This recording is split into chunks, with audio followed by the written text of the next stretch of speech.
Hi there. Thank you for joining me for week 1 of our viral positivity plan.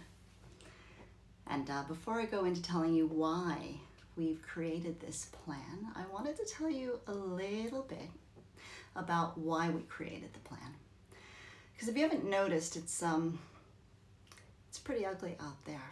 The last 8 months have been really hard for all of us, and COVID has changed the way that our lives are lived in so many ways. And it's left many of us feeling, scared and lonely and angry. Oh, we've got some people joining us here. Hi, Deb. Hi, Emma and Sally and Vicky. Hi, guys. Thank you for joining us tonight. So yeah, we were talking about how terrible it is out there right now, how much negativity is in the air right now. And while I think that COVID's been hard for so many different types of people, in the last few weeks, I've been thinking particularly about those of you at university, or those of you who've just gone off to university. Because when I went to university, I have such fond memories, but what I remember, oh, hi, Kim. Yay, Kim. What I remember about uni is how much fun I had. Making new friends, partying, hanging out in other dorms, getting together with people, and living a life that was different to my parents' life. Like, it was your first opportunity to go out and live your life the way you want to. And going to uni now is so different. I'm thinking about you guys. You can't go out with your friends. You may be locked down in your dorms, and maybe you've even had to move home to save some money. All of this uncertainty, all of these enforced limitations have meant that we have seen such a huge increase in the number of people calling us for help with depression and anxiety and eating disorders. And while we do have to stay inside, we do have to stop the spread of this virus. Okay, it's more important than ever right now, more important than ever, to take care of ourselves, to bolster our mental health. And what we can spread is positivity. Because just like COVID-19, just like any virus, emotions are also contagious. In psychology, we call this phenomenon the emotional contagion. It's an emotional contagion. So the more we can bolster our mental health, the more that we can increase our well-being, the better off we all are. And then everybody will start to feel good as well. So in this spirit, in this spirit of trying to spread some positive contagion here, I've created this 10-week viral positivity plan. And every week, right here, Monday night, 8 p.m., same place, I'm going to be sharing with you a different strategy, a different idea, and a bunch of tips on how to carry them out. And each idea is going to be based in science and psychological research. We know that these things help bolster mental health, bolster positivity. So what we want to do is improve your mental health, increase that positive viral load. Now, before I go into what tonight's about, tonight is week 1, I'm just going to pop the entire download into the comments section.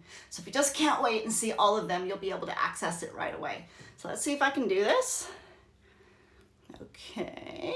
Dun, dun, dun, dun, dun. Okay. And I'm just going to do that. All right, so if you look in the comments now, you should be able to see a download to the entire 10-week plan now. But tonight, we're going to talk about week 1.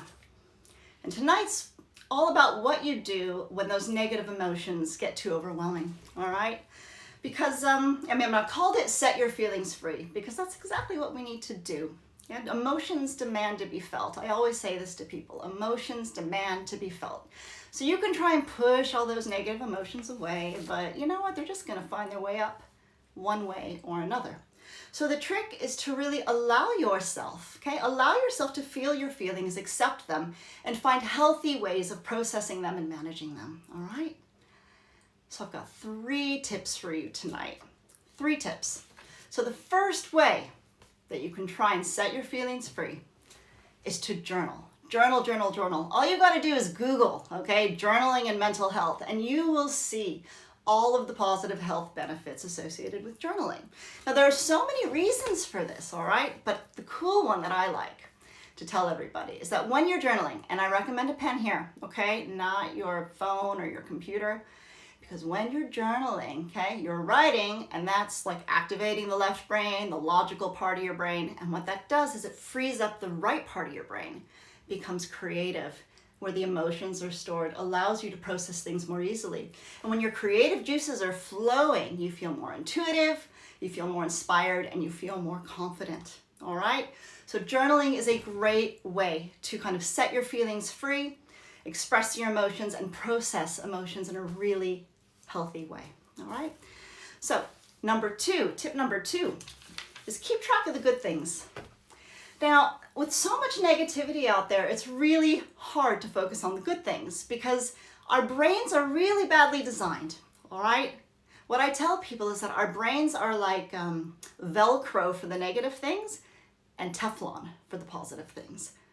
So we're always looking out for danger, hey? It's what's kept us alive, yeah? But the thing is, when there's so much negativity around, we don't notice the good things. So we have to trick our brains, right? We have to train our brains to remind ourselves that there are good things out there. So your phone's fine for this, not like the journaling, where I want you to have a pen, okay? Keep a list every day. If somebody gives you a little compliment, a nice thing happens to you, no matter how small that thing is. Keep a list of all of the good things, because you need to attune your brain to those things so they don't fall off like Teflon. And when you're feeling down and you're feeling like everything's on top of you, you can go ahead and have a look at that list and it'll lift you up a little bit. Okay, so keep track of the good things. That is tip number 2. Now, tip number 3, and I think we've all heard about this one, yeah, is start a small acts of kindness list. Small acts of kindness. We hear this all the time. And why is it? It's because helping others is linked to increased feelings of happiness and well-being. It really is. Doing something nice for someone else makes you feel so good. So, it doesn't matter what it is. Fold up your friend's laundry. Make someone a cup of tea. Call your mother. Definitely call your mother, okay? She misses you. Call a friend, somebody you haven't spoken to in a while. Just do something small and just see what that does to you. See what that does for you. Selfless actions are good for your mental health. So those are our 3 tips for tonight, okay? Keep a journal, keep track of the good things, and start a small act of kindness list. Those things will allow you to kind of set your feelings free and help maybe get you through this week. Now, every week I'm going to be sharing a new tip with you. Next week, we are going to be talking about relying on those around you and how you might do that and how that can help bolster your mental health. As I said, I have put the download right here in the comments section. And every week we'll be talking about something new.